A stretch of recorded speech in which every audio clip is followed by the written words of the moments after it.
self-control.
Ladies and gentlemen, boys and girls of all ages, welcome to the Friday night edition of the Paranormal Portal. I'm your host, Brent Thomas, and I'm absolutely thrilled you are here with me on this fine Friday evening as we venture into the Paranormal Portal. Keep your hands and feet and arms and legs and other body parts in the car as we traverse the portal edges. I have no idea where we're going tonight, but we'll be sure to be way ahead of schedule, so... hope you guys are doing great. Happy Friday. You made it through the weekend or to the weekend. And special thanks to the Freaky Friday crew. Great show as always. It's always a pleasure to listen to you guys. And as Kev mentioned, you can always catch another version of the show on Kev's channel tomorrow on YouTube, the Kev Baker Show channel on YouTube. You can see another version of kind of like the Freaky Friday, but it's really really fantastic job, and they definitely have a lot of fun and great synergy together. So what's not to love? I know I love it, so whatever that counts for. But I'm not alone here tonight, ladies and gentlemen. I do have a special guest / co-host / friend / many-time contributor to the show. Let me welcome my good friend Nese to the show, who's going to help me co-pilot the craft tonight. How you doing, brother? Yes, and I'm always so thrilled when you give the blind man the steering wheel. You can sit next to me. I'll drive, though. No offense. Right? No. I keep telling my friends that I'd be willing to drive if they're willing to let me get into the driver's seat. That's a little spooky. Not that I'm not progressive and for people definitely challenging their boundaries, but that might be a little bit broad of a sweeping brush. Just saying. Yeah, life's a thrill. It is. So how's everything in your world? Thank you. Yeah, welcome to the show, and it's good to have you here. Thanks for coming, especially on pretty much short notice. I was glad that you were able to join me tonight and just be with me. I know it's really great when Don's here and we have these great conversations and stuff, and it's really quite a contrast. So I thought, I want to just have someone with me tonight. So I appreciate that you were filling in and decided to join me on the journey. Well, it is always a pleasure to be at your beck and call, and I always enjoy the group and the paranormal family that always tends to find us together again. So here we are, chat room. Hey, hey. Hey, hey. And hello and hi. And that's a great point. If you want to be a part of the discussion, you can certainly go to tfrlive.com /chat and get your own username and password and join the group over there. Always phenomenal people in the TFR live chat. Just great conversations, and you'll see a hell of a lot of memes, which is pretty awesome. Or they're little gifs or whatever, but they're just always really interesting. Bill's got one up right now over a Twilight Zone thing, and that's pretty awesome. But you can also, if you want to watch this all live as it happens, you can tune into youtube.com /paranormal portal, and we are broadcasting, simulcasting live over there, so you can see what's going on. And I just realized I don't have anything to put up on the screen to represent you since you're not on camera, so I'll have to throw something together here. But before I go any further, ladies and gentlemen, we do have a couple of listener emails, one of which is one that I've had for a while, and I kind of, I wasn't sure if I had read it before, so I kind of tabled it that night, and then I realized I hadn't, but I never had gone back and read the actual email, so let me get to that. I want to share that with you guys, and this is submitted by Rhea. Riha is her name. She's a listener, and she always checks us out on YouTube. But she it's a really long story, but I think it's pretty amazing. So let me read this to you guys first, because one of my favorite parts of doing the portal is when you guys submit your stories, when you guys submit what you've seen, what you've heard, what you've experienced. Those to me are the coolest, outside of my own experiences, of course. But I just love what you guys bring to the table when you include the things you've seen and heard and experienced, because every time I hear a paranormal story, a paranormal encounter, what people have observed, I learn something new. I really do. It like every story seems to connect more dots to me, and in a way, it makes it all make a little more sense. And quite honestly, in the paranormal, not a lot makes sense most of the time. So, I have heard how it sucks down under now.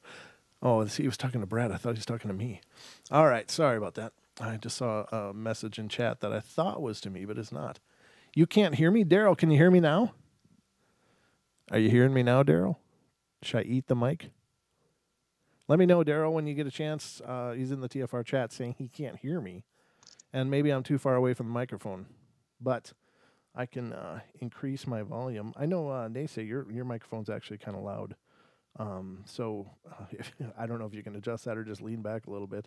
But just for the record. Okay, how's this sounding? Pretty loud, yeah. I mean, it's fine. It's not clipping or anything, but it's just, yeah. I think by comparison, I sound quiet.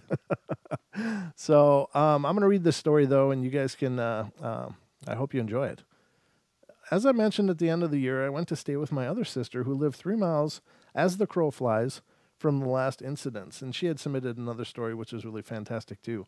And you'll have to check the archives for that on YouTube, but it's out there. It started with me finding footprints across the yard to the big picture window.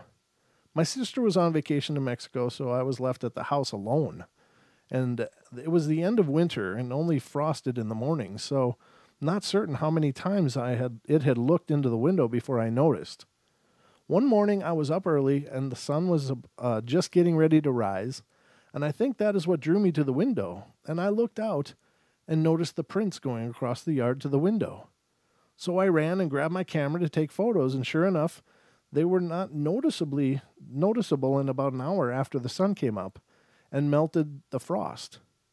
These are not in any order, just things I started taking notice of, and then I started hearing weird animal noises, such as an owl that would come and hoot back and forth with me until I would give up if it didn't answer. If I didn't answer, it would give up, and after a few times of making a hoot. Not all that strange, but when you start adding the events up, I heard what sounded like a big slap on the outside of the house. Now, ladies and gentlemen, this is really typical Sasquatch kind of behavior. They are known to look into people's windows, and many researchers believe we are the entertainment. So these incredible beings are out there in the forest, and I imagine we're probably the best thing going on. So they come and check out what we're doing, and I think they do stare in our windows and check out what we're doing. They look into our homes and they try to understand what it is they're seeing. So the next morning, I asked my sister if they heard it. For one, I didn't want her thinking I was the one making the racket that late at night when they were sleeping. And crazy enough, she slept right through it all. Also, once I was heading out to dump the garbage, and I could hear what you would think was a cow bellowing, only this was so loud, I didn't believe it. So I yell out, "I hear you, just want to say hi back," and it stopped. Not another bellow. I wish I would have kept the recording I made of the coyotes going wild one night, and it was unusually loud and even had the neighbor dog across the field going crazy. In the years I was there, never happened again. Oh, except one night, my friend from Boise called, and I went out on the porch to talk, and I didn't turn on the light as I went out, and we were talking and laughing when all of a sudden, what sounded like a coyote at my feet started going off. My friend even commented, "Man, is he sitting in your lap or what? I can't even hear you." It then hit me that this was no coyote that close. So I went back into the house, and after watching videos on YouTube and seeing tree structures and things, I noticed in the tree on the corner of the yard has a big branch that looks mighty old is stuck in it.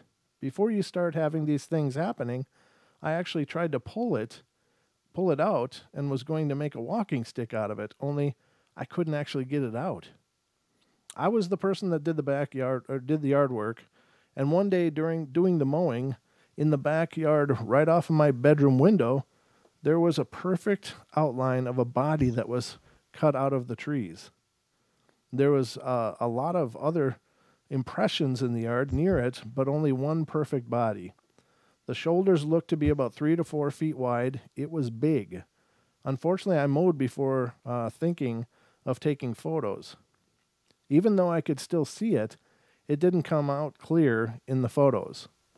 One night after getting the watering done, I went out to shut off the faucet, and I turned on the outside light in hopes to see if I can see the faucet, and usually turn it off before dark. I bend over and start turning it off when I hear what sounded like something slapping or one big foot stomping the ground. I stand up straight and say, "Did I just hear what I think I heard?" And nothing seems to happen, so I go back to turning it off when another stomp happens. And this time, I know I heard it, so I go wobbling as fast as I can across the yard, and I had 2 bad knees that were actually replaced this year. And I get to the end where the steps were to get on the porch, and I think, well, if it wanted me, it would have had me before I reached here. So I turn and say, "Will you show yourself?" Nothing. So I said, "Yeah, you're probably right. I'm not ready for that. If you're wanting a drink," I say, and motion to lift the hose. "You can turn it on, just make sure you turn it back off, and all will be fine. My brother-in-law won't like it if the pump runs all night." Then I say, "Well, if you are who I think you are, I just want to say hello." Then I crawl up the stairs and go inside. I watered with 2 days in between, so I didn't come out to water again for 2 days. So on watering day, I went out to go out. When I opened the door, I noticed right away across the patch of trees, leaned up against the fence, is a perfect old limb that is a walking stick size. So I go and get it and still have it to this day. It is of the age of the one I tried to get out of the other tree, and it's so old and hard it has a split down the side, but is like such strong wood. I don't know what type of wood it is, cause except for the piece in the tree, there is no wood around that looks like it. That age and stripped off the bark. Since I do the yard, I knew it wasn't there, but to be certain, I asked my sister and brother-in-law, and neither of them had placed it there. A family friend reminded me of the time when we were teenagers.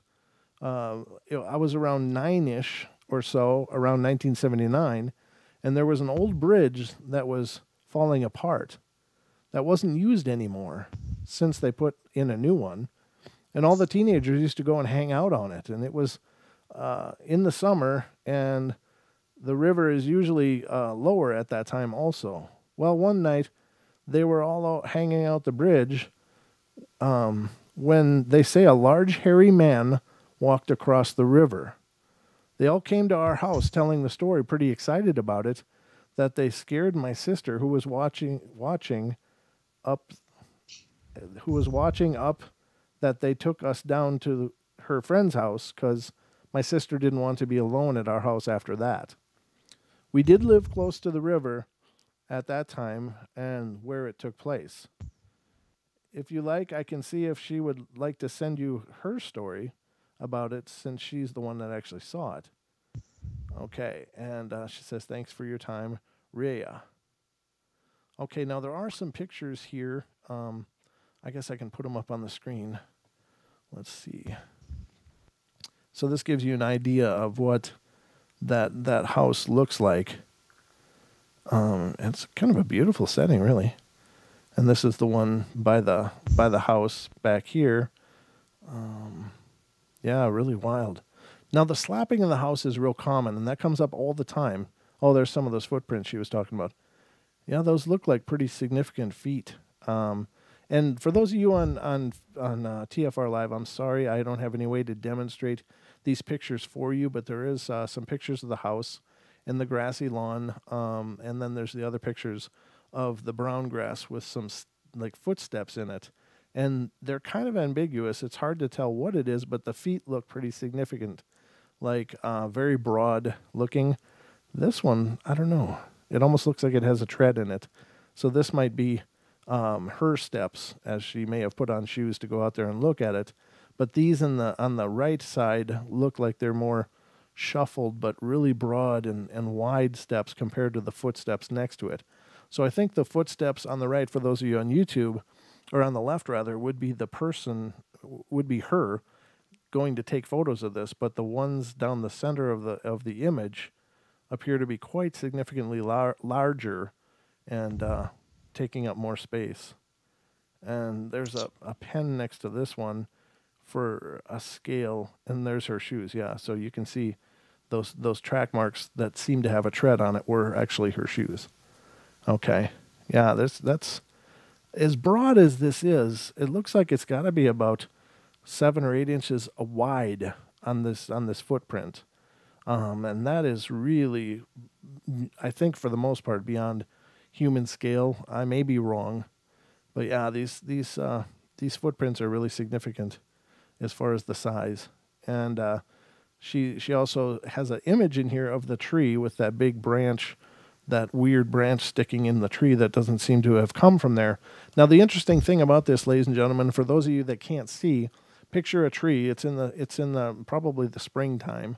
Not quite all melted for the snow, but the tree is barren of leaves, but there's this large, long stick. It's not, I wouldn't say it's wood, but it's probably about 2-inch diameter at the very broadest part of it. But now the interesting part is that the broadest part of it isn't up. It's actually slanted down towards the ground.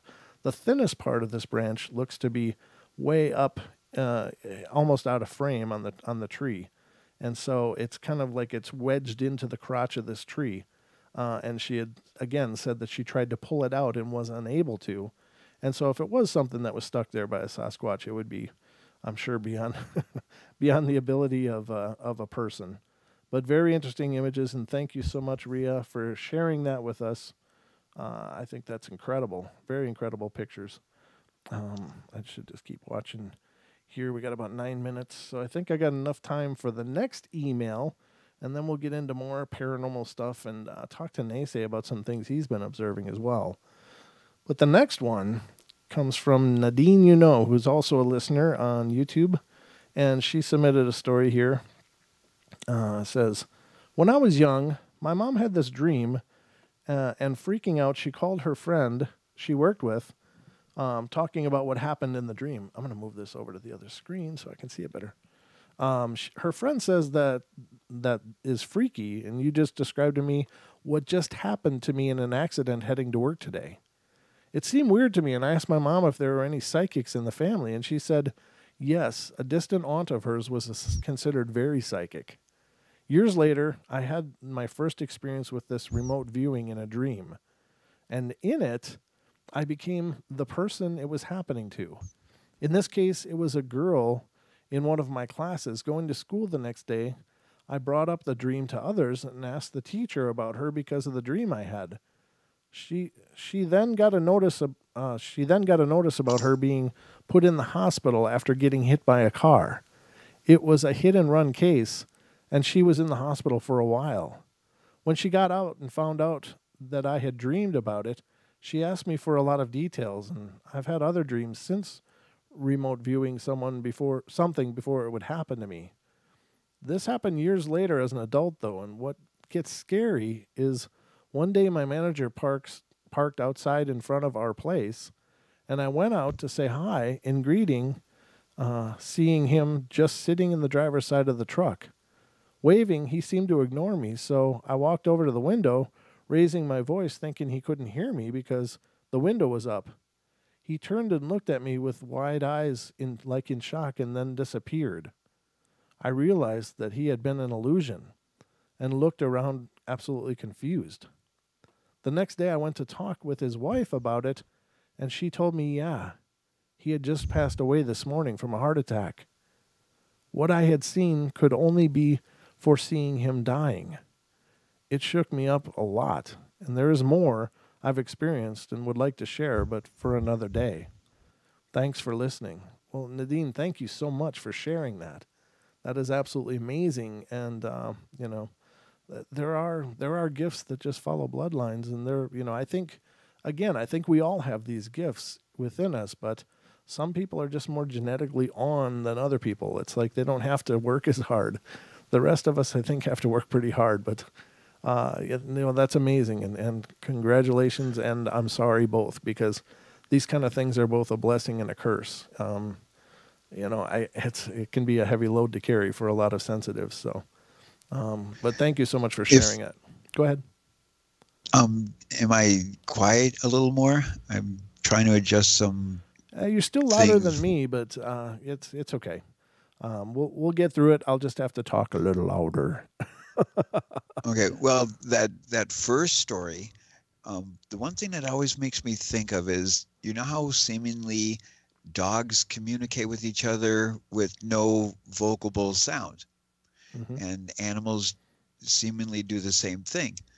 Now, imagine if we were not raised with all of the distractions and the overabundant of stimulation that we go through on a daily task. And if you were that in tuned, if these woodland creatures are that tuned, could they possibly be able to have telekinesis or mental telepathy of where they can hear our thoughts? Because it almost was like the first email, the woman was making the impression or hard visualization of the walking stick, and lo and behold, in the end, is such a possibility. Right. That's true. Now, a lot of researchers, not a lot, but there are some out there that say that in a lot of cases, these beings are always watching us and observing us, and they very, very well may have at least a rudimentary understanding of our language. And I think that, that is really encouraging and cool. But I will say that that I do believe that animals communicate non-vocally, non-verbally, like you're saying. And like, for instance, I like to watch that Caesar guy, the dog guy.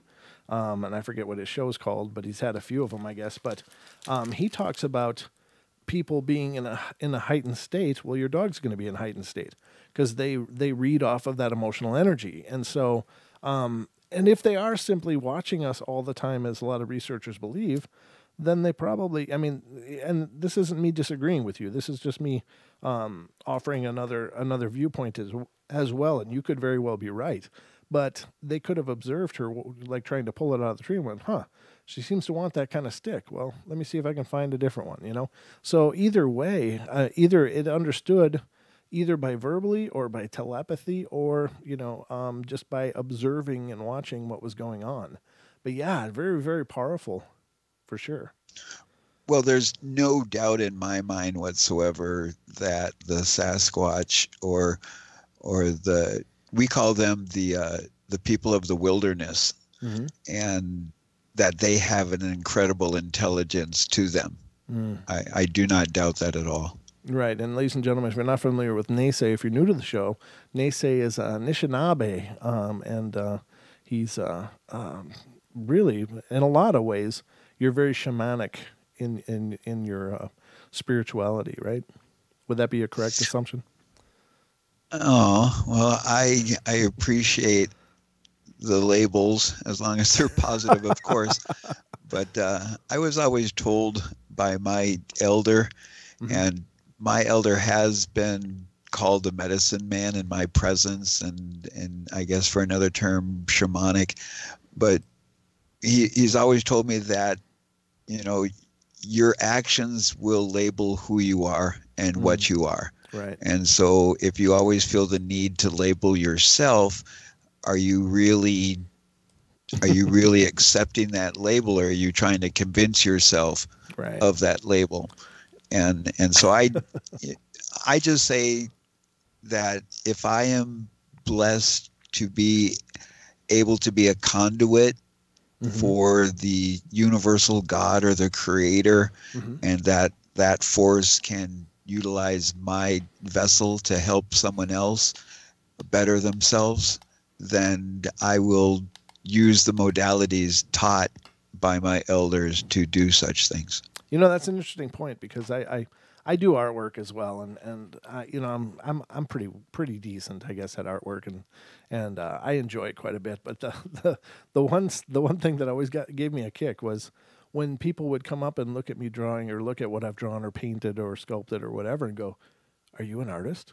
And I was like, "I don't know. Do you think I'm an artist?" Because you know, it's like, what if I say I'm an artist? Does that make me an artist? Or by virtue of my work, can you make the conclusion that I'm an artist? You know, is it up to me to label that, or can you handle that? Right. Well, I feel the same way when I do open mic comedy, that I've never claimed to be a comedian because I've never been paid. I've never gotten any monetary exchange for doing comedy, you know. But I mean, I guess if there was one label that I would probably embrace, well, two, father and comedian, Amen. loosely. Amen. And ladies and gentlemen, we're going to take our first break of the night. We are moving up to the break time rather quickly. We have a few seconds, but I don't hear the bumper at all. But I'll assume it's there. And we're going to go to break, but we'll be right back. Don't go away, everybody.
Sorry, everybody. I'm trying to figure out what's going on. I think I got to try to reconnect to the studio. I'm not sure what's up, but something is amiss. And I see there's a pause button on the studio connection, and I've never seen that before. So, not sure why. Very strange. Can you hear me, Brent? Let me just do this quick. Hold on. I'm gonna try to reconnect that. Just a second.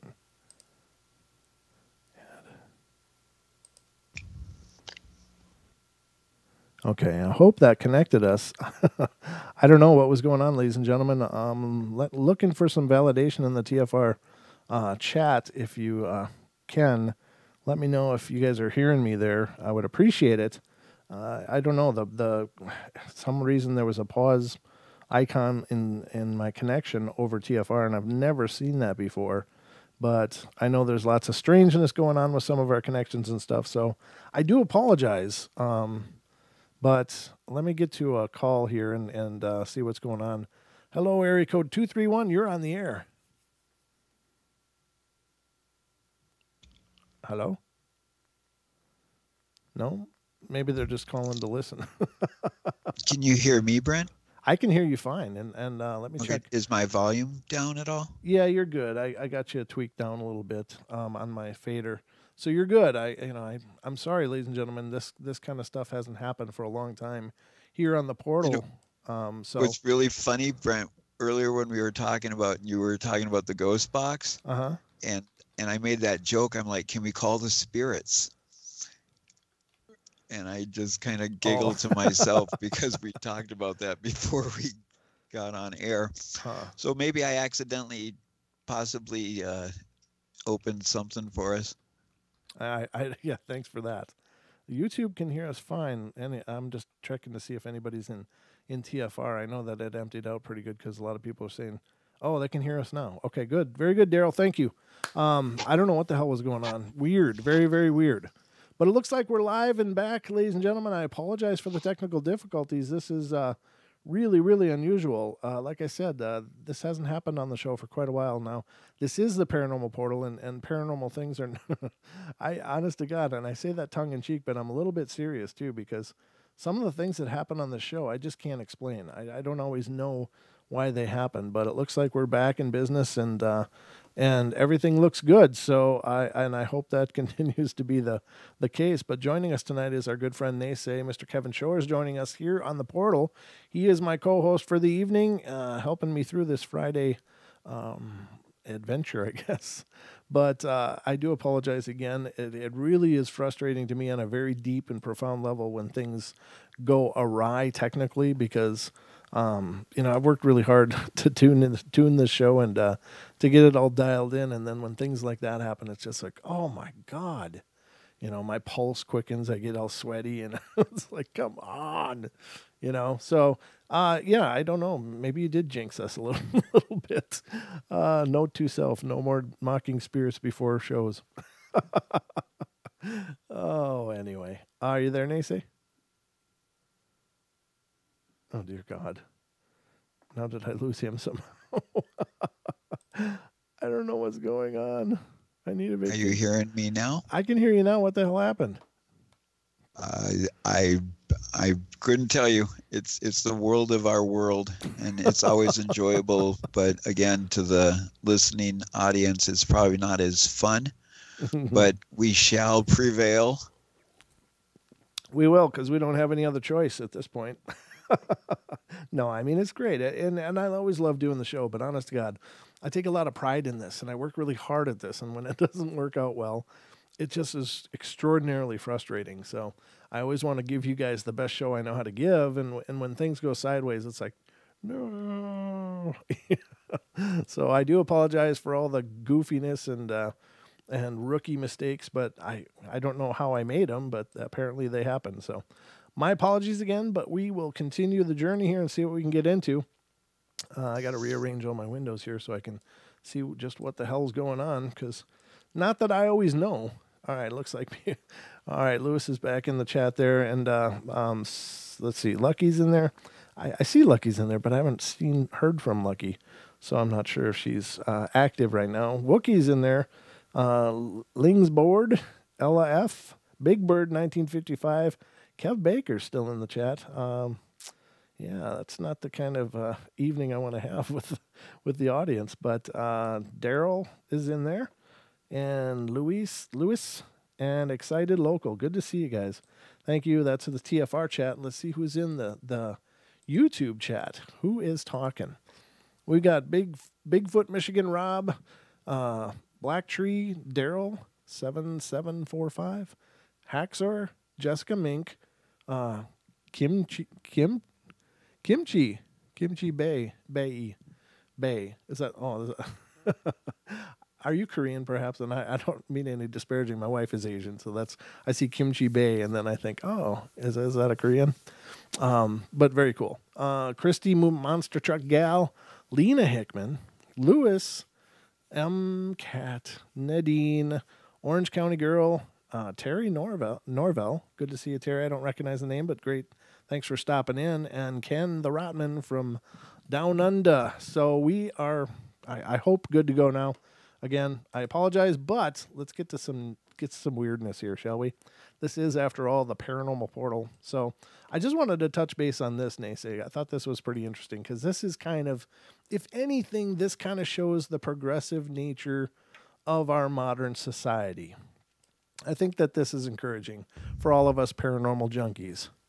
And basically, this is coming out of the Huffington Post, and it says, the Miami Herald endorses candidate who says she was taken by space aliens. It says, here's why we choose her. She's not crazy, the editorial page editor said about the GOP House contender. It says, what planet are you from, Miami Herald? Ooh, they're slamming the Herald right there in the HuffPost.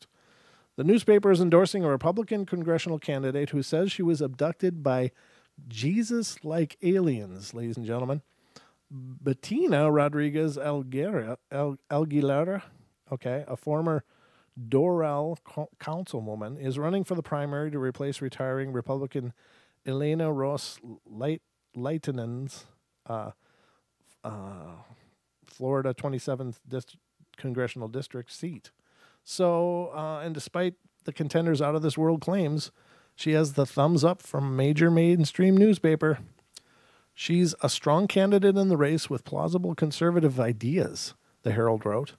The Daily's editorial board conceded that Rodriguez Aguilera's an unusual candidate, but agreed with her that her comments about her close encounter aren't an issue in the race. And that is interesting. So, I mean, it is a really kind of a profound thing, right? I mean, do you think this is profound as well, or is it just me? Well, if more people would be blatantly obvious with their experiences that go beyond the common scientific upbringing, I think we'd be quite surprised. And it is definitely a sign of the times that these things are being more accepted in the mainstream. Right. Or could it possibly have been always around? It's just that people didn't feel as comfortable to discuss it. Well, that's what in the open. Yeah, I'm thinking that I don't know that more people are being taken now than ever before, but maybe people are just able to have that conversation more now than ever before. Like maybe it's not so weird if you got sucked up into a spaceship, you know? Maybe that's not as strange because I really have to credit, I think in the modern age, I think the X-Files probably did the most to progress that conversation in a lot of ways. Like before, and it was still pretty fringe back then, but that's what made the X-Files so cool. It was like, finally, there was a show that was like a primetime drama that was addressing the woo, the weirdness, the strangeness, the paranormal, you know, and the supernatural. Before that, maybe there was other shows that did it, but nobody did it like the X-Files. I would agree. And then after time has passed and you learn about the connections that Chris Carter, the developer of the series, had with the alphabet agencies, then it makes it even more interesting. And myself, because I am a conspiracy.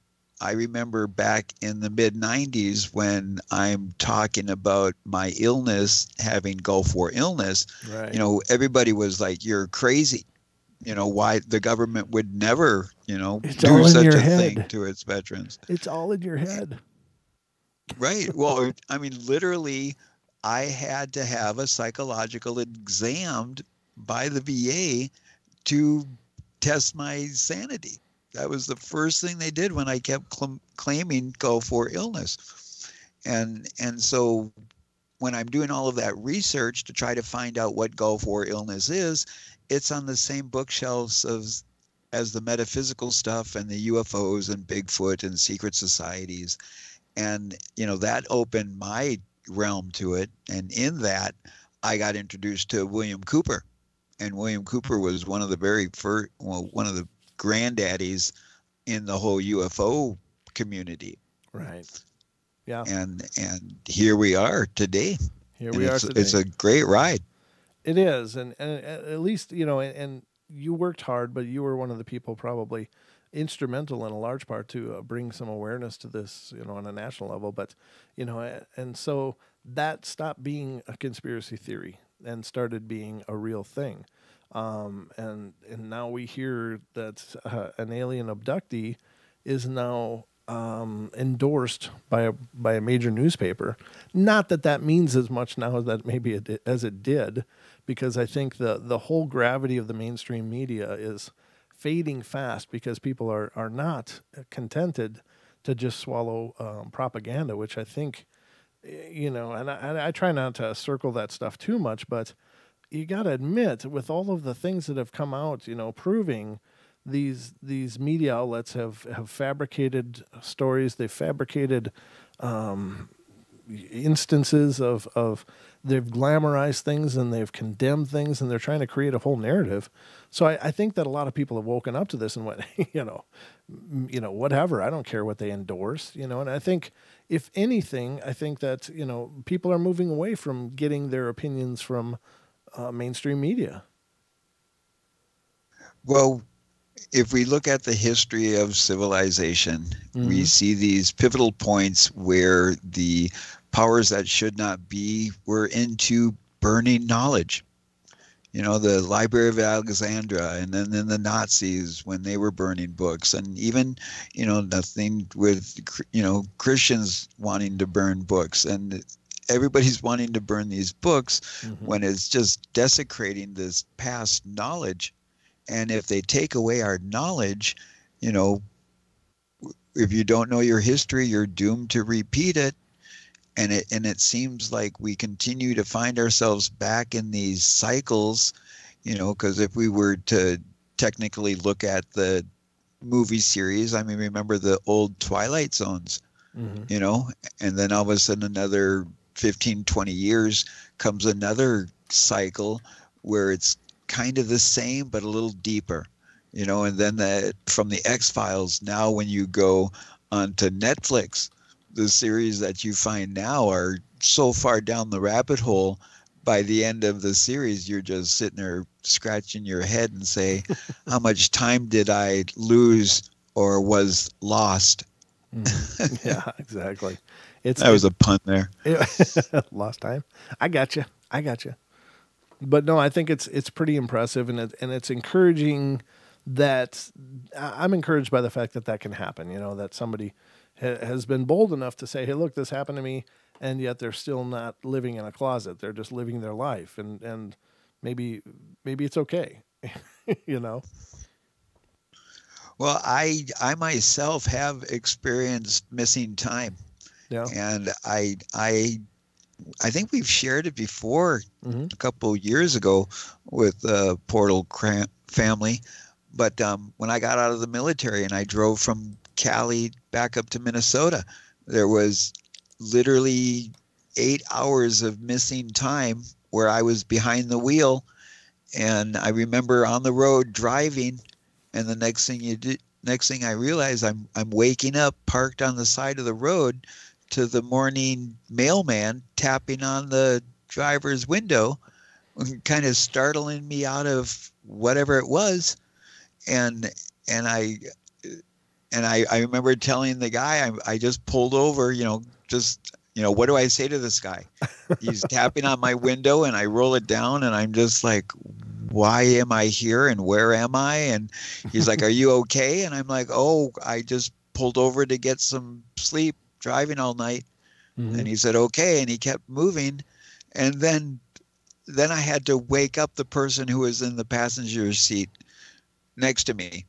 And then we sat in silence for 10 minutes, and we ended up driving into the city that we left when 8-9 hours ago he swapped with me, where he said he couldn't drive anymore and asked if I would.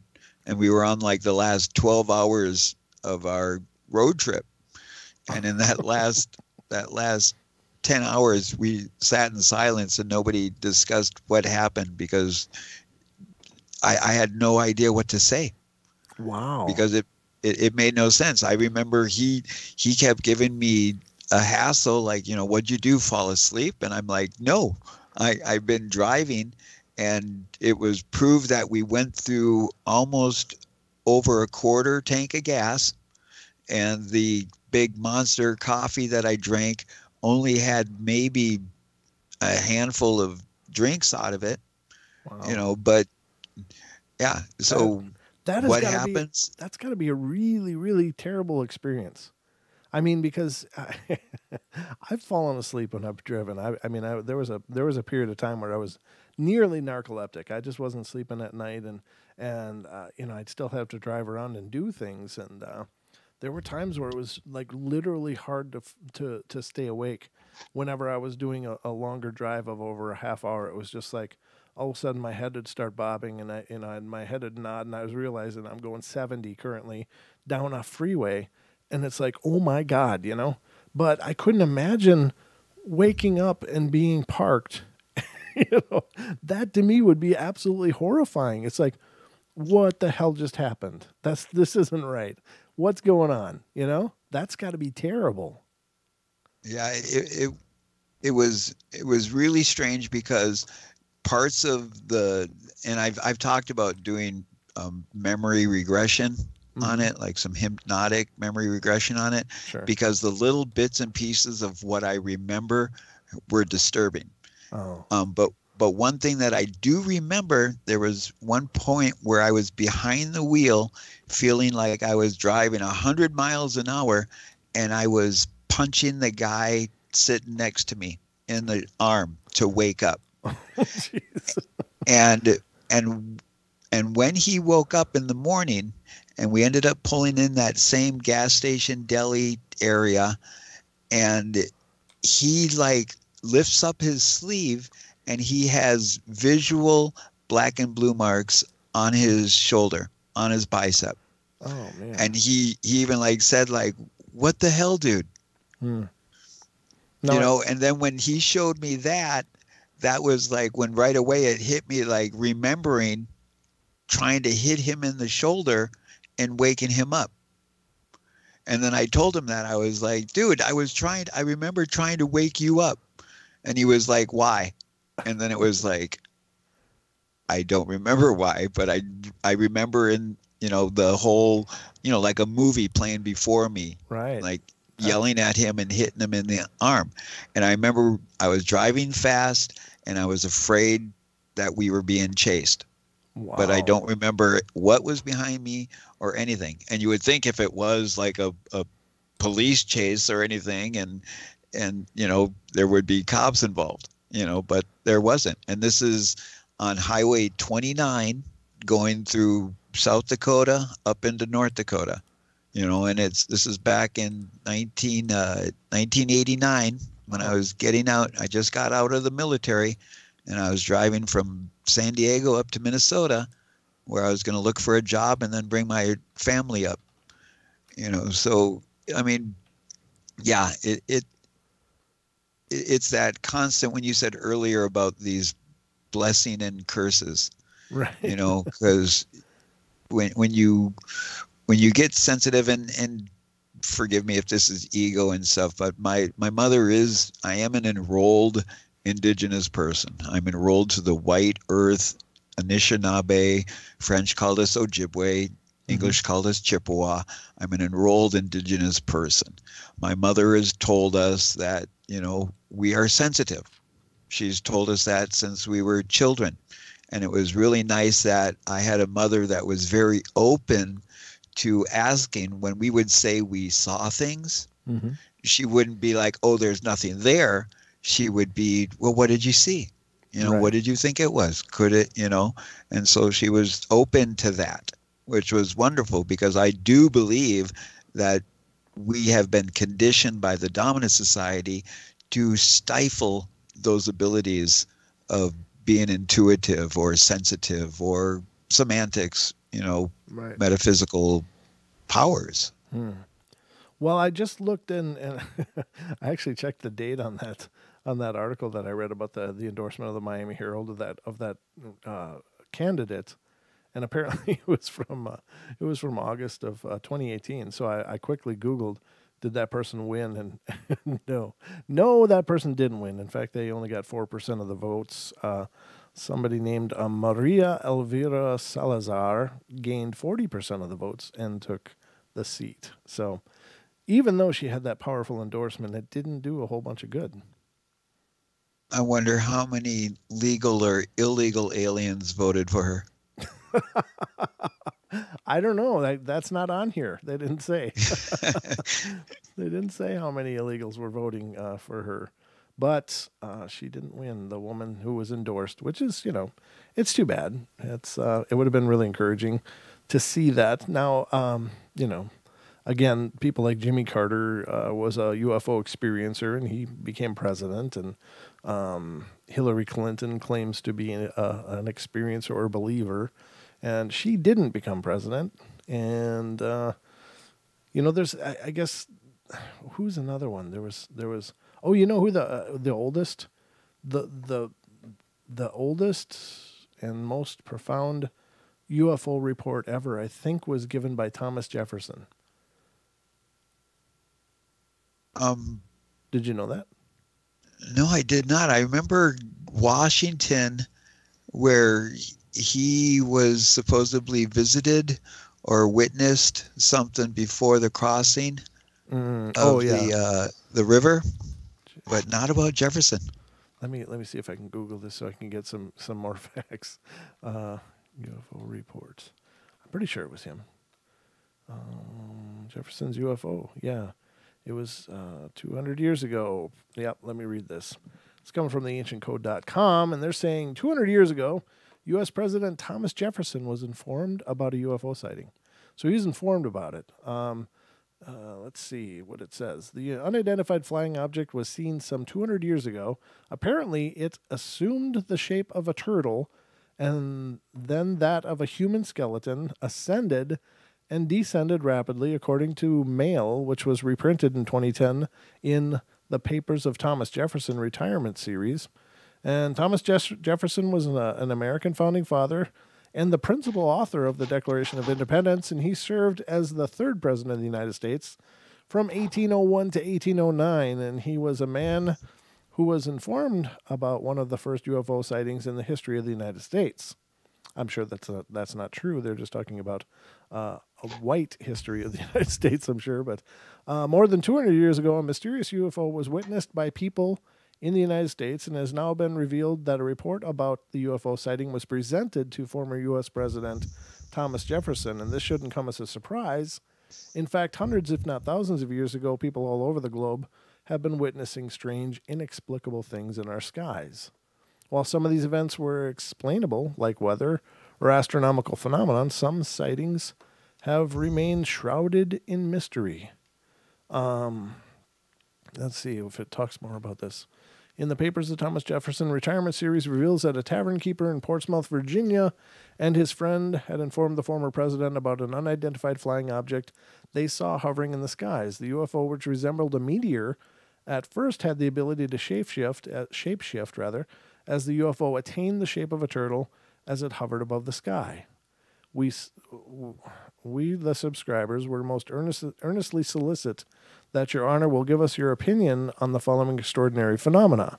We saw in the south a ball of fire full as large as the sun at meridian, which was frequently obscured within the space of 10 minutes by a smoke emitted from its own body, but ultimately retained its brilliance and form during that period, but with apparent agitation, wrote the eyewitnesses in a letter written to the president. That quotation comes from express.co.uk.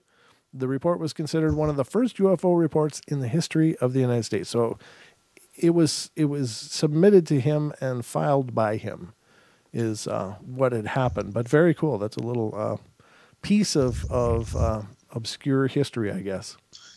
The Anishinaabe, we call it the migration story. Hold on to that thought, because we're actually going to be going to our hour break, and I'm not sure if we're going to get bumper music this time or not. I assume we're still live on TFR, iHeart, TuneIn, and TalkStream Live, but I don't know. It's anybody's guess at this point, but I'm hoping to hear. There's the bell. We are still going, and that's why we didn't hear the bumper before. So we'll be right back, ladies and gentlemen. We're going to take our hour break, and we'll be back for the second hour of our show tonight. Stay tuned.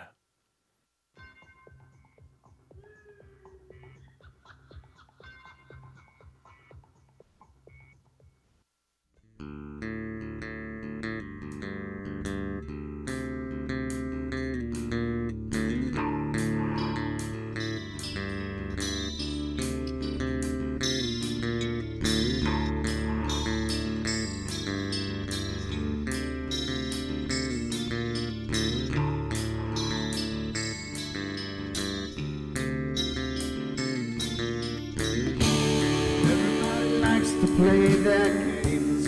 Everybody loves to place their bets.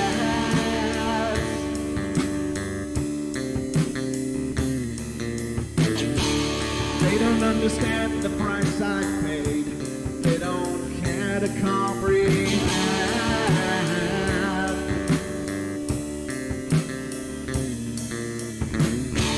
Trace their lines upon my body, dripping scars across my heart.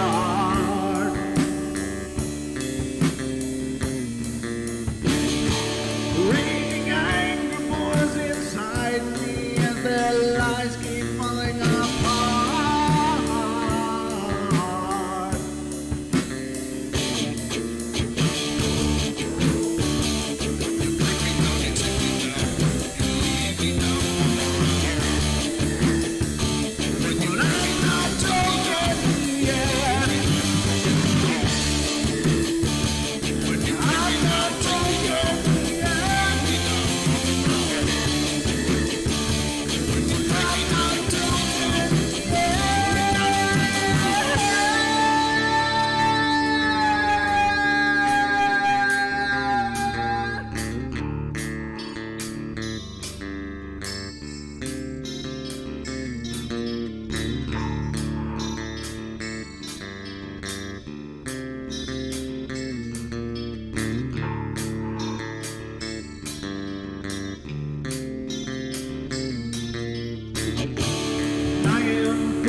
Carol Ann is not like those she's with.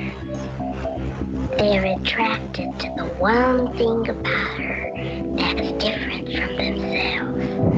Her life force. It is very strong.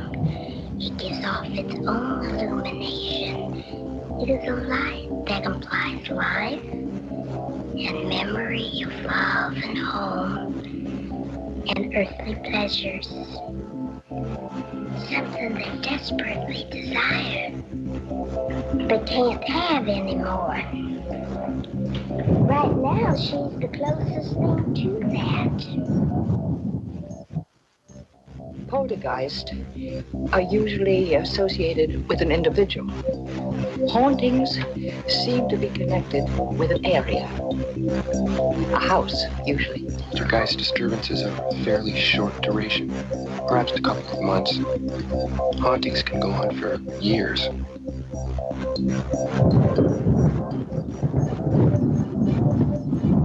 Ladies and gentlemen, the phone lines are open here tonight. If you want to call in and be a part of the conversation, we're actually happy to hear from you. Nese and I are just burning the night away. I see we got a call here. I'm sorry, I haven't been looking at the phone line ever since those tech glitches. It just has got me all nervous, so I've been rechecking everything over and over and over as the night's going on. But, of course, let me welcome Nese back to the second hour. How you doing, brother? Can you hear me? I can hear you. Okay, I got this new mute button, so I apologize. I got to be like, okay, am I still on mute? Nope, you are live and currently being recorded all over the face of the world. But we have a phone call, and this is area code 480. You are on the air. Hey, Mr. Super Cool Paranormal Host. How's it going, Brent? This is Jess. Hi, Jess. How are you doing? I'm doing good. I'm a little frazzled. I don't like opening a show with a lot of problems. That to me is it like really is hard for me. So, but I'm dealing, and I'm doing. You sound a lot better. You sound like you're feeling better. It's good. Oh yeah. I got over that illness pretty much last week. For the most part, just a little bit of congestion still. But thanks for asking. How are you doing? Good, doing great. Good. As always, I did have a question for Nese. I was just wondering, since he's kind of a shaman, I was curious, how do you go about finding out what your totem animal is? That's a great question, and it's wonderful that you brought that up, because there is a big misconception of the ideology of the totem animal. Now, the Anishinaabe people, they were also called the Algonquian language group, and they should have been labeled, I believe, more so by the language dialection, because if you would look at the boundaries of the Anishinaabe people, they covered over 1/3 of North America. Now, with all of the Anishinaabe people, you wanted to make sure that you kept the bloodlines clean, that you didn't want to taint the bloodlines. And so they had a system that is called a totem in our language. And I apologize. Let me step back real quick. Bujuanin, Nese Indigenicas Anishinaabuem, Kevin Richard Shores Indigenicas Jaganashi Moog, Makwa Nindundame, Minawa Nindogichida, Gawababi Ganikag and Dunjiba, Minawa, Moorhead, Minnesota, Nunguminde, Chi Miigwech Gitchimanadu, Pegishpi Mandasiwe Wian. And that was just protocol of how we introduce ourselves. So what I did is Oh wow, that's awesome. So I presented Nese, that's what I prefer to be called, which is a small, it's a couple syllables from my full name, because we don't give our full names, because that is your power. And then I also said that in the English language, my name is Kevin Richard Shores. And then after that, I said Mekwa Nindundem. Now that means my clan or my totem is the Bear clan. So we had 13 original animal clans that were utilized to keep the bloodlines pure. Because if you were in the bear clan, you could not have a union with another bear clan individual because the possibility of birth defects. Now, when people discuss about your spirit animal, so every animal in itself has a spirit. So say you see a clutch of rabbit or waboose, you wouldn't say, okay, that's the spirit of the rabbit. Each of those rabbits would have a name: Chuck, Bob, George, Sue, whatever, because each entity has a spirit. Now, when we teach our children and when we share with others about the spirit of an animal, it is in regards to when you sit and you witness the behavior of the animal, you will see its existence. And through recognizing this animal's existence, you may learn a lesson that can help you be a better individual yourself. An example is like the waboose or the rabbit. One of the stories we talk about is when the rabbit wakes up in the morning and he goes out from his rabbit hole, he's a nervous little guy or gal, and he's kind of a little, rapid rabbit just sitting there in his nervousness, and rabbit will be like, oh no, I hope the fox doesn't come. I hope the fox isn't going to come and eat me. I don't want the fox to come and eat me. What if the fox comes and eats me? And eventually the rabbit calls the fox. So the lesson is, don't get so caught up on the what ifs. And then another example is like with the bear.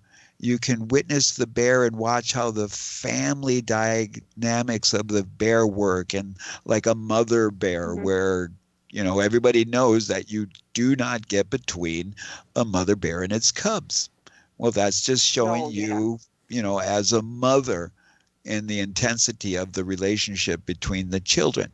And so when you look at animals and you try to learn from their existence to help you better, sometimes people have a stronger connection to a bear, to a fox. My biggest connection, I have a strong connection to the crow. As far as crow medicine goes, or hawk medicine, or eagle medicine, all of these animals also have their medicines. We call it mushkiki. And the word mushkiki, the most loosely translated is the word medicine, but it is so much more than that, in its full spectrum of definition. Mushkiki means when you utilize the essence of something else to help yourself move forward in a positive bimandasi way we in.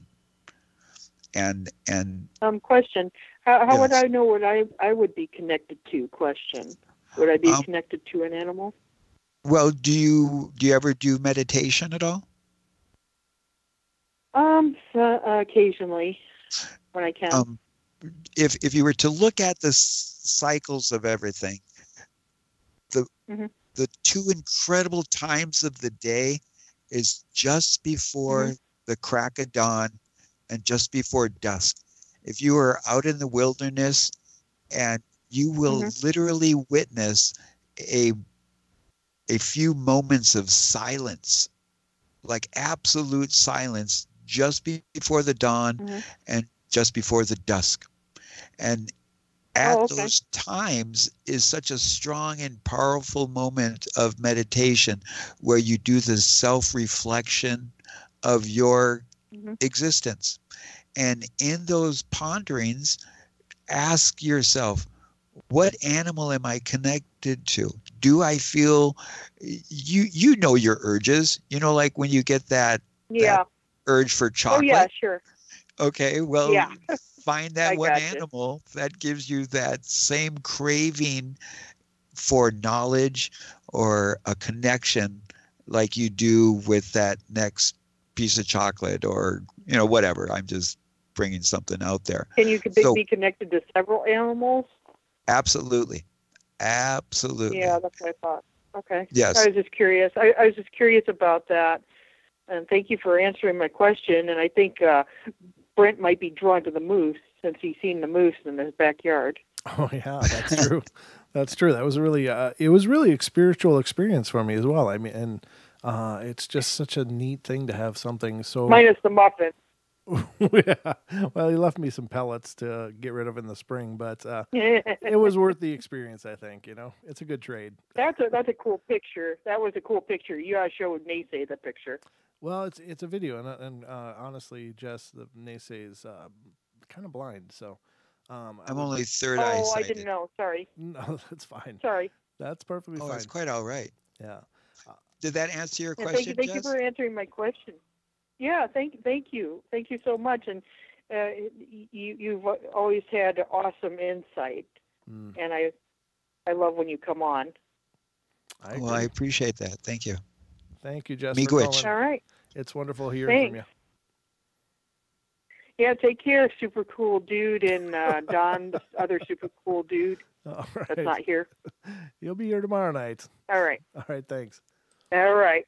Okay. Toodles. That was cool. It's always wonderful to hear from people. And ladies and gentlemen, if you'd like to call in and be a part of the show as well, please do. The phone number is 213-233-3998. Again, 213-233-3998. If you're calling from the UK, you can call 44203-393-2871. Again, 44203-393-2871. So the lines are open. I'll try to do a little better watching them. But if you're in the YouTube chat and you're going to call in, just let Julia know as well, because if I don't get you pretty soon, she can always let me know so I don't leave people hanging. I do apologize if you were on the line for a long time there. But, yeah, just trying to keep the ship floating. So and please do call in, because I love answering questions, because it's really interesting. As I was born a concrete engine, as I label myself, because I was born in the Twin Cities of Minnesota, St. Paul. Engines, really? You use that word? Yeah, that's the only time.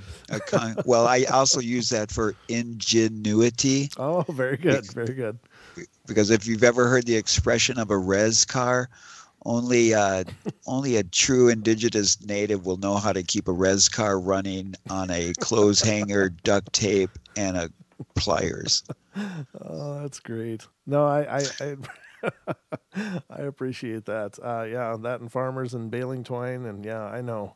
I kind of come from right. I'm from a real blue collar family, and there was a lot of we used to have this Artie cat, and like our neighbors were all rich people or pretty well to do people, and they had these really nice Honda mini bikes and stuff, and my family didn't have as much money, but I got to give my dad and mom a lot of credit. They found us a mini bike, and it was an Artie cat mini bike, if you can imagine that. So Artie cat made a mini bike, but it was a pole start. Man, I remember spending 20, 30 minutes pulling that thing with my brothers trying to get it going so we could go ride with it. And our neighbors, of course, theirs were nice and quiet, and ours sounded like a chopper. Pop, pop, pop, pop, pop. But it takes that same kind of ingenuity. You make it work. I don't even know. We had the same thing, and I think it was a lawnmower engine, and we called it the Blue Mule. And it had that, you had to wrap the starter rope on it. Oh, geez. And then you had to try to, once you started it, then you had to make sure you held on to the rope and you didn't let it hang or dangled, or it got caught in your back wheel. And then you got that instant realization of motion in motion. Mm-hmm. Oh, thank you, Julia. It wasn't always fun when you go over the handlebars. No, I agree. No, I will say and this has nothing to do with paranormal, ladies and gentlemen. Although it was kind of poetic in a way, because the neighbor kid was a little smug little bastard, and he got his nice top of the line Honda 50cc mini bike. And of course, we really didn't have anything at that time, but he was bragging, and on his maiden voyage on this thing, he rode right into a tree. The kid had a balloon lip for about a month. It was just, and I felt bad for him. Honestly, I did. But, still, it was kind of poetic. So there is that. I don't know how we ended up on mini bikes, but yeah, I could talk for hours about all of our antics with that stupid thing. It was a lot of fun, though. And it seems like, the less you have, the more you appreciate. And I mean that sincerely. It's like when you have to struggle to get something nice. I mean, it's really cool. Are you there? Nese, are you there? Yes. Oh, okay. All right. I heard a weird. Yes. I heard a weird static or something. But glad you heard that too. Yeah. What was that? I've no idea. I heard it. I thought it was your end. So. No, it wasn't me. I've never heard that sound before. But I do have the ghost box going, and it didn't pick up anything. I'm just unplugging my phone. I did successfully, ladies and gentlemen, fix the battery and replace the screen on my phone. So again, ingenuity. But I forgot. Oh, I was gonna. Oh, right. That's where we were going at the beginning when I was talking about being raised in the Twin Cities. Yes, and concrete. Not having a full-on grasp of what it really entailed to be Native American. I was pigmentally challenged, and so I was easily blending in to the dominant society, except by the first couple of weeks of summer, everybody knew I was Native because I got such a good tan. And going back and forth from the Twin Cities to the reservation, like you were just talking about, realizing how poor it was on the reservation. Yeah. And it, you can go to your ghettos in your cities and stuff like that, and it would literally seem better off than on the reservations. Mm-hmm. And this is a thing that we're continuously dealing with, is trying to make things better, and just trying to regain our own sovereignty is the biggest issue right now, where supposedly we're still wards of the federal government, and we're not being allowed to exercise our sovereignty rights. Mm-hmm. But we'll see what happens. I'm an advocate on that thing too. Oh, of course. Yeah, you've been very vocal and active in a lot of different causes and stuff, and you've done some great stuff. We have a question in the chat. Someone's asking, can you ask Nese what reservation? What reservation? Yeah, what reservation are you on, or do you belong to? It's actually was called the Great Experiment. It was the White Earth Reservation in northern Minnesota. It was quintessential in the assimilation of the Anishinaabe people, or the Minnesota Chippewa tribes, where they tried to take the natives in the 5-state area and try to shove them all on one reservation and turn them into farmers. And as you all may know, it was a incredible failure. Yeah, well, isn't that something though? I mean, so here's the bizarre part, and again, this probably isn't real paranormal, but it's the whole idea of this totalitarianism, especially with your people. It's like, we're going to take over everything, and we're going to jam you into these lands, and we're going to tell you what you're going to do. I mean, it's really a communistic kind of idea, right? When you think of traditional USSR, Lenin's USSR is like, as I understand it, maybe it was propaganda, I don't know, but it sounded like even when kids were growing up, they were tested and they were identified as what they're going to do with their lives. And that sounds kind of similar to what the Anishinaabe people and tribes all over the Americas had to go through, a very similar thing. And it's just like, why? That's so horrible. Well, even before we did the top of the hour, the last break, we were discussing about the Great Migration of the Anishinaabe people. Yeah. You started that, yeah. And it's incredible how it's relevant to that Thomas Jefferson and his turtle, because according to the myths, the legends, the stories, at one point when the Anishinaabe people, when we were all the way across from the Mississippi to the eastern border of the Atlantic, we had an individual had a dream. And in their dream, they said that the Europeans were coming and they were going to wipe us out.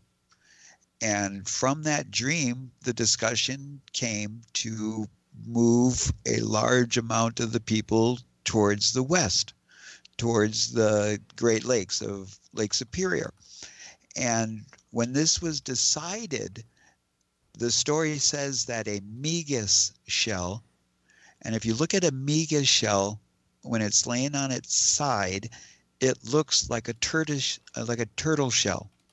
Well, they claimed that a Megas shell rose in the western sky, and they followed it for a period of time, and it sank into the Great Lake, and then they stayed at that point for a certain time period, and then when the Megas shell rose again from out of the Great Lake, they followed it again even more west. And the legend was that they were to travel until they came to where the food grew on the water.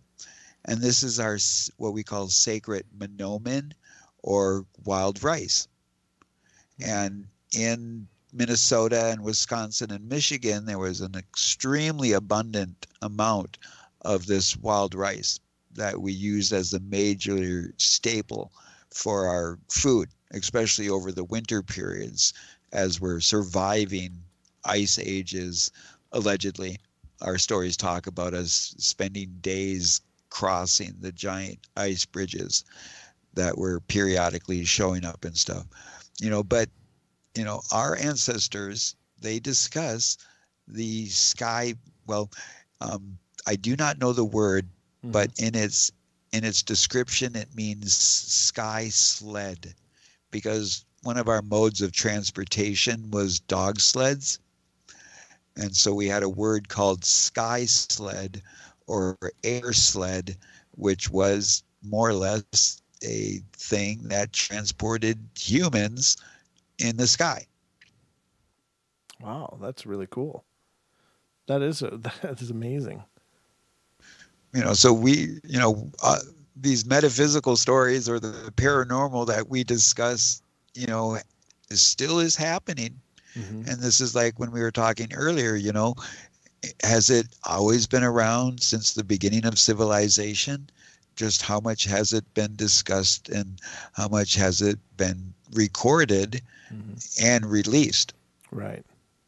So now we only got about 3 minutes left, but on the last half hour, I'd like to get to some of the lunar tracking that you've been doing.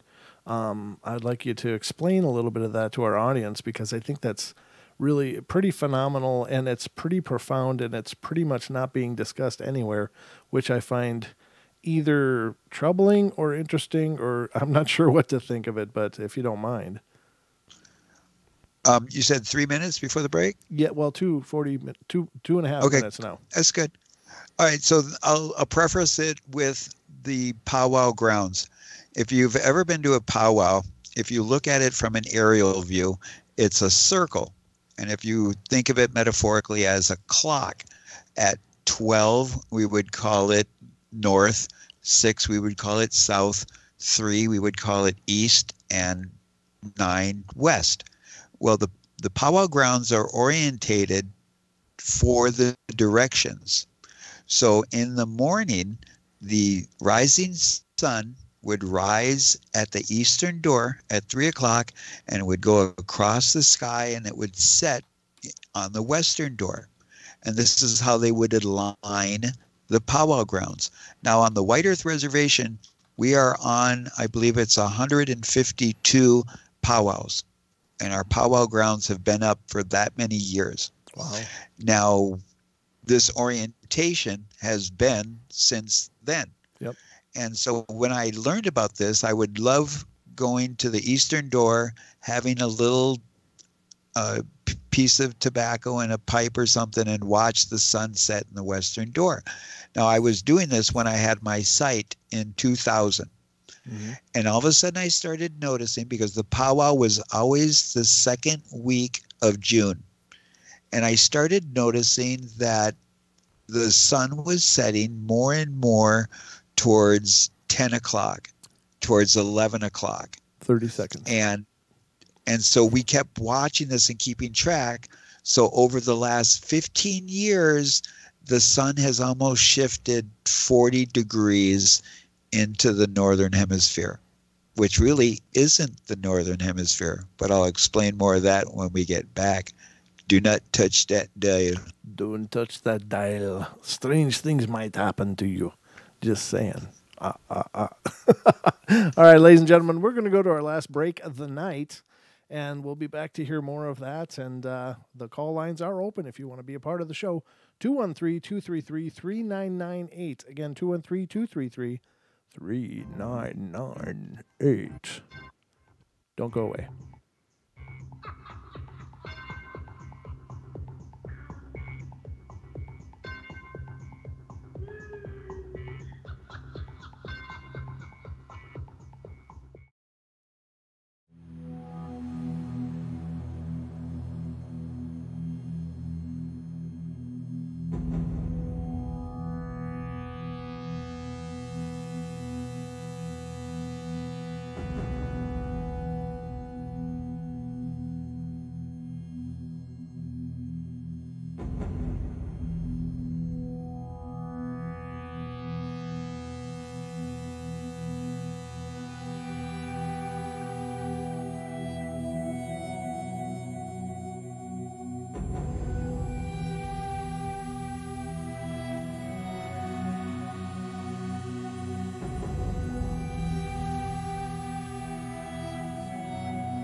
Welcome back, everybody, to the last half hour of our show tonight. I hope you guys are enjoying the journey. Our tonight's special guest and co-host with me tonight on this Friday evening is, of course, Mr. Nese, who is joining me here in the studio.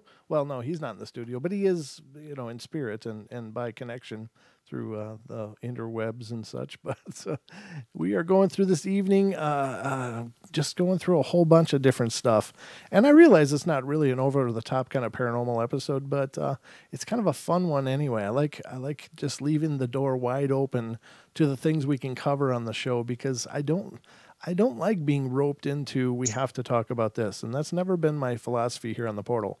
Now, I would like to say, ladies and gentlemen, be sure to tune in tomorrow night as Kevin Lang makes his second appearance on the Portal. And a little background on who Kevin is he was a gentleman who befriended a juvenile Sasquatch when he was a teenager and had a long relationship with this Sasquatch, and an amazing relationship, an epic story.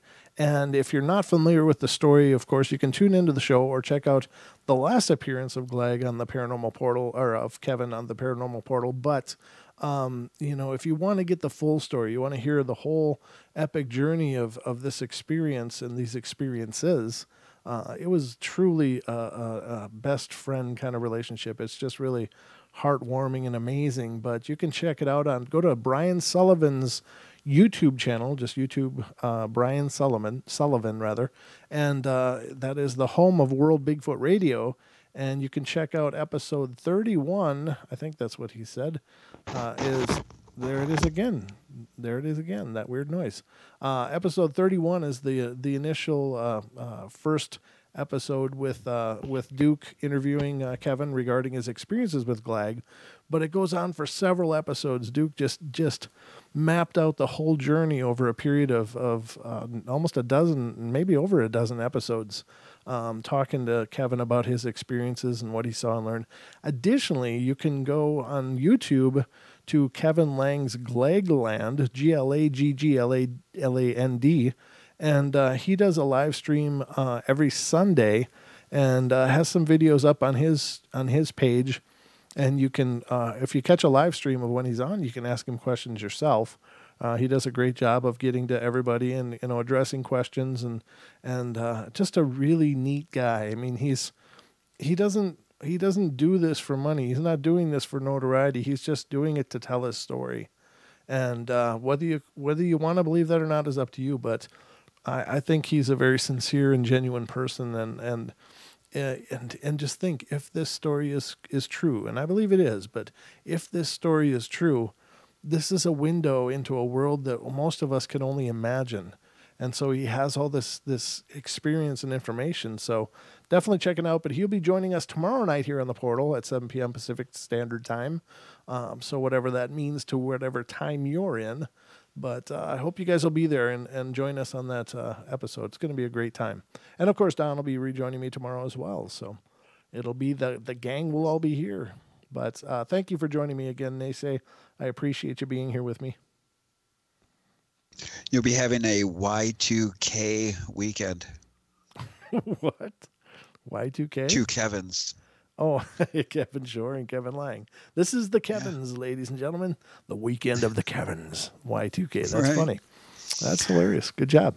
So now, getting back to what you're noticing about the migration of the positioning of things based upon the powwow grounds, the floor is yours. I'd love for you to explain what you've observed, what you've experienced, and what do you think it means? Well, you can even go on YouTube and find video of the Inuit people, previously called the Eskimos, that are up in Alaska and way up in Canada and Inuit, yeah. in the Arctic, that they discuss about the sky changing. Yeah. And they're talking about how the positioning of the stars are shifting. And this is something that the Indigenous people have been saying for many years, that we're doing that.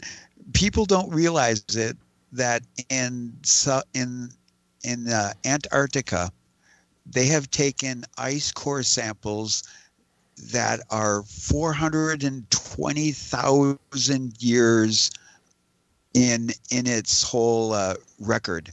Like every inch of ice represents a year of the state of the Earth. Mm-hmm. You know, so 420,000 years records they're claiming of all of these shifts that are going on. They're able to tell the electromagnetic, you know, where the true magnetic north was and magnetic south was. Mm-hmm. They were able to tell if like dust particles from Europe came down, and, you know, many different things they can tell from these records. But the Anishinaabe and a lot of these indigenous people, they also had their means of keeping records. We had what we call birch bark scrolls. And these birch bark scrolls, when you get them wet, they will lay out flat. And if you let them dry, they roll up in like a cylinder. And so this is how we kept our records. And they were based off of our ancient copper scrolls, where we knew that if you got copper so hot, you could pound it with a stone or whatever, and it would flatten out. And we would etch in symbols or pictographs that would tell our stories, our myths, and our legends. Well, one of the things that we talk about is this shift of Mother Earth, the cycle. As we're talking about the powwow ground being a circle, this is how our calendars are. There is no end and there is no beginning. There's just a tick or a mark or a point on the cycle. Mm-hmm. And depending on what cycle we talk about, you know, whether it be the procession of the ages or the great cycles of Mother Earth, is depending on a perspective. You know, just like we look at a second or a minute or an hour or a year or an eon, and these records say, hey, every certain period of time, Mother Earth will go through this great shift or this great change. Now, if you pay attention to the sunrise and the sunset, just today, the sun rose here in Minnesota, northern Minnesota. The sun rose at 6:53 and the sun set at 6:22.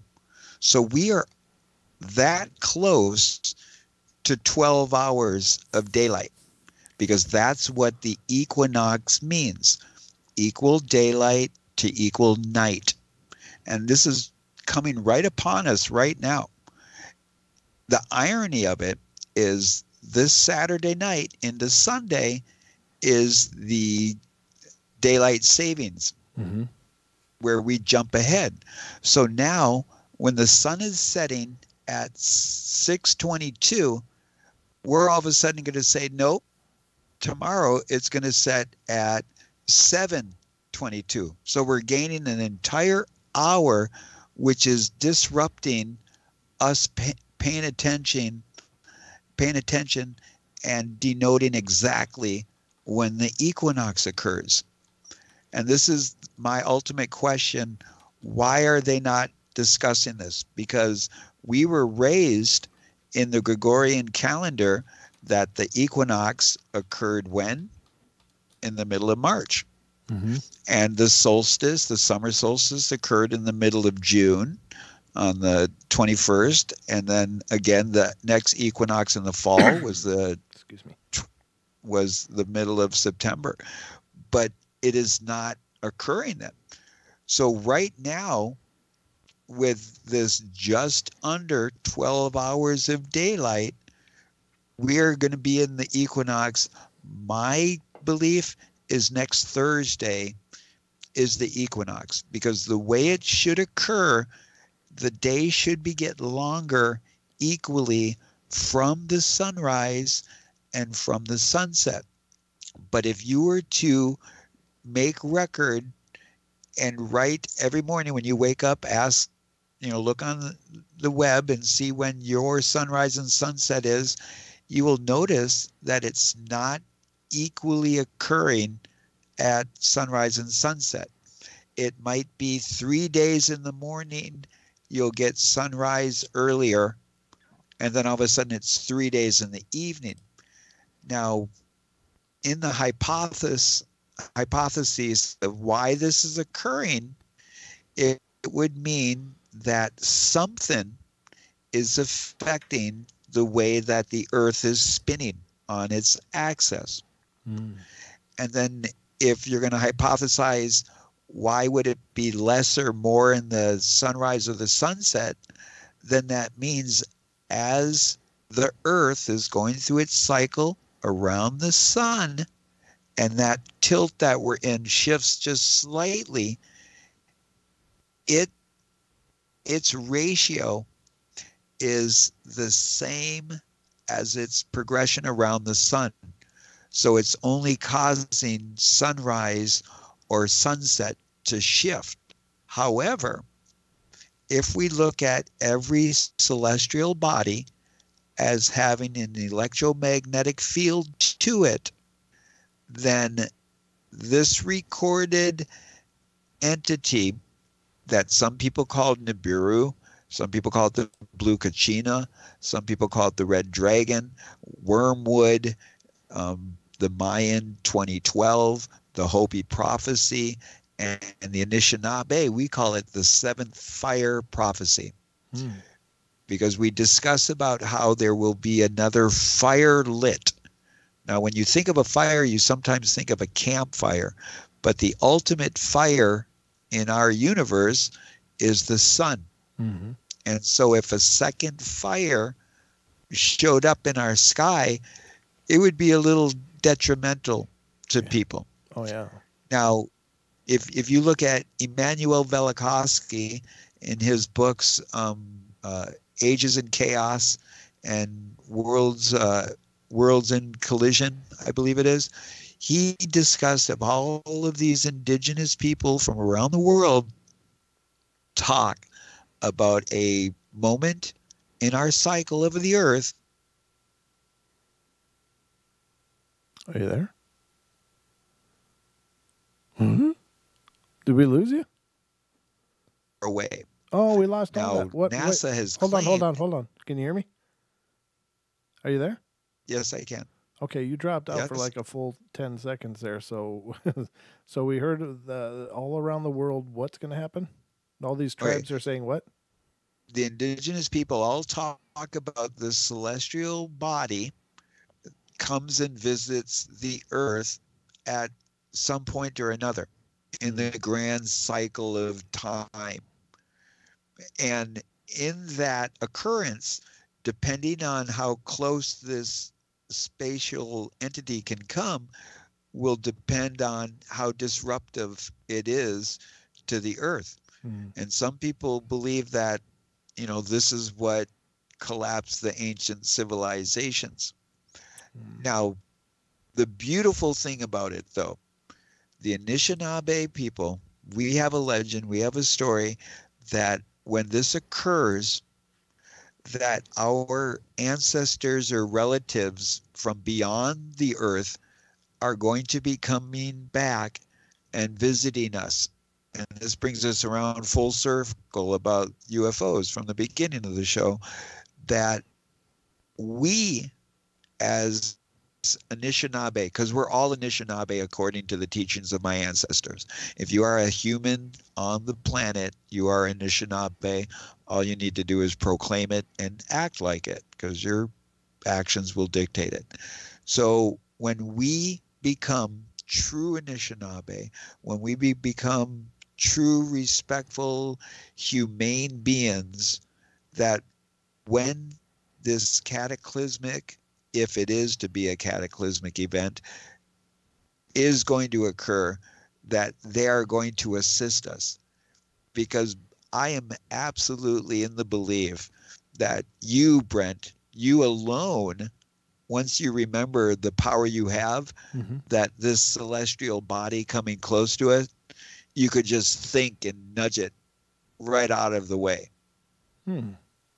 Awesome. And I believe collectively all of us can do this, because that's the beautiful teaching that I've been given, that we can manipulate fields. Oh, yeah. If everything is electromagnetic, then our thought, every little thought we have when we think about moving our body or breathing or our heart beating is an electromagnetic impulse. And at some quantified point, we are manipulating those fields. And when we remember that ability that we all have, then how beautiful would it be when collectively we manipulate fields to where we bring ourselves as humane beings into the ultimate advancement as a species, to where we can make that self-recognition that we are miracles, you are a miracle, and we should start treating each other as such.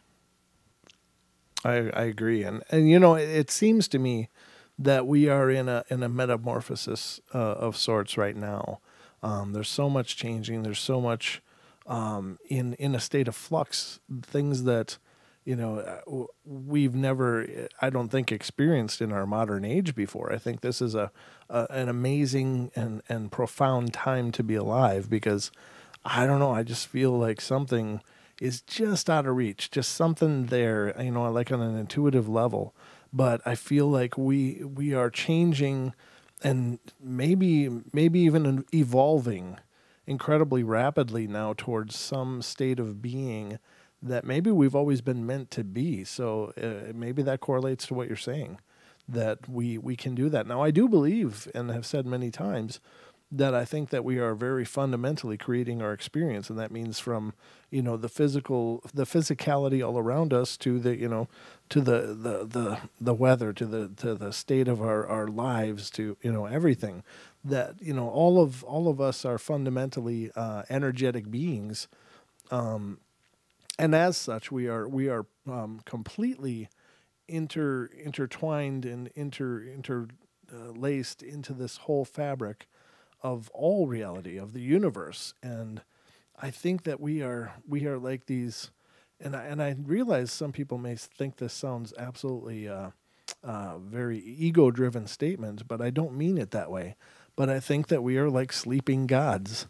We haven't come into our awakening yet to realize the amazing nature that we are and we can be. But I think that perhaps we're stirring now, and maybe coming to a point where we will. And I'm not using that term as an inflated, you know, place of ego, like, well, I'm a god.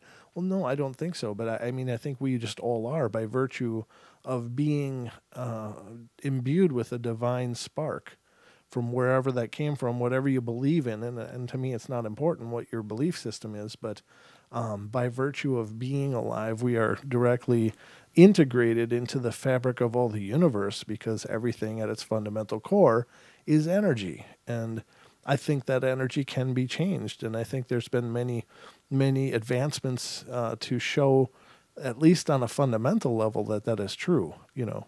So. Oh, absolutely. Well, if we go back to the whole thing of the electromagnetic energy or field, you know, in our brain, the claim is that we are not utilizing the entirety of our brain. Mm-hmm. And if you think of Mother Earth as she goes through this shift, then logically the electromagnetic field is also shifting. Mm-hmm. So in that logic, if the whole parameters of the electromagnetic field of Mother Earth shifts, then that will affect our brains and the electromagnetic shift there too. So are we on the precipice of utilizing more so of our brains? Mm-hmm. Is this why they're purposely calcifying our pineal gland? Ooh. and damaging mm-hmm. our brains with heavy metals and stuff to keep us from advancing? Yeah. And it would seem so. I mean, because there seems to be a very concerted effort not only to pollute the mechanism that is us on a physical level. I mean, they can never affect the spiritual part, but this body is our focal point of our energy field into into this manifestation of reality.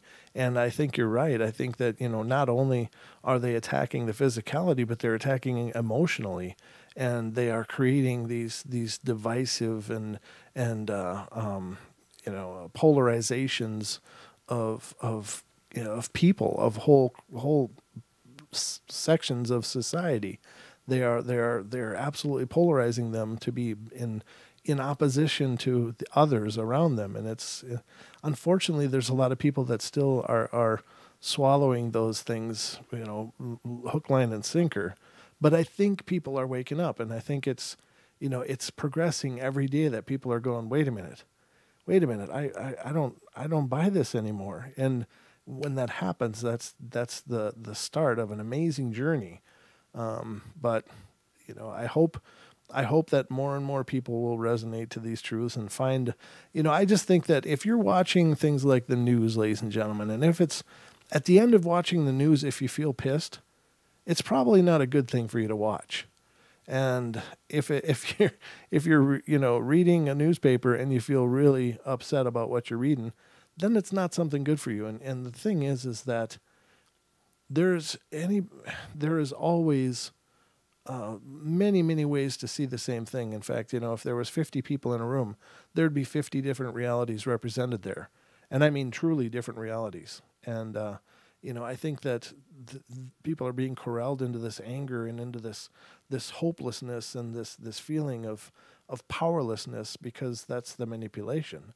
But as people awaken to that, they can expand and make change and create change. And just by being aware, that is change, because that creates resonance. And, it's like a tuning fork. You hit a tuning fork and you have a whole stadium full of tuning forks. If you hit one, the whole stadium is going to be resonating eventually, Oh, absolutely. And in that, when you simplify it, it's always easier. It's so much easier when you just make it simple. And in that simplification, I call it the Holy Trinity of positive, negative, and neutral. That those are the only three states of being that everything can be in. One of those three. Mm-hmm. And if you're positive, you're adding to the positive. If you're negative, you're adding to the negative. So in those three choices of being, if you cannot be positive, at least, in the least, be neutral, because then you're not adding to the negativity. Mm-hmm. Because if the powers that should not be get us caught up in the divinity of the individual, divinity divide one way or the other. And there's more to it than black and white. There is the gray. But depending on the perspective, if we go back to that whole circle with the clock, and if we're right there in the center and our world is the parameter of that circle, then can you take yourself from the center and put yourself at a different angle, looking at where you stand? Because once you hear the other angles, the other angels giving you a different perspective, it's easier to realize exactly where you are, and then you can make that denotation. Am I being positive in this situation? Am I being negative? Or am I in the least being neutral? Mm. Amen, and brother. It's a lot simpler to say than to do, but we are incredible miracles, and I believe in all of you. Well, we believe in you too, brother, and I believe that we're almost out of time, but please let people know how they can stay in touch with you. Well, the easiest way is if you go to the YouTube, and it's all one word, The Megaphone Man, at YouTube, and I do some videos there, and I do some things I call babbling on in Babylon, where I might play some music and push the copyright envelope of 30 seconds and babble on and just say what's off the cuff. Very good, sir. Well, thank you so much for being here. Ladies and gentlemen, please stick around for Nikki Colombo, who will be coming up next here on TFR, iHeart, TuneIn, and TalkStream Live. And I'll bet you she won't have near the problems I had. Sorry, I'm still whining. But I hope you guys have enjoyed the journey tonight anyway, even despite some of the problems we had right off the bat. But I will be back tomorrow night with Dawn, who will be joining me, and we will be welcoming Mr. Kevin Lang to the show and to further explore the world of he and Glag. So I love you all. Be good, be kind, be nice, take care of each other, help each other out, find the magic in every day, and make sure to find the laughter. And I will see you tomorrow night, everybody. Take care, and see you then. She me witch, doodles.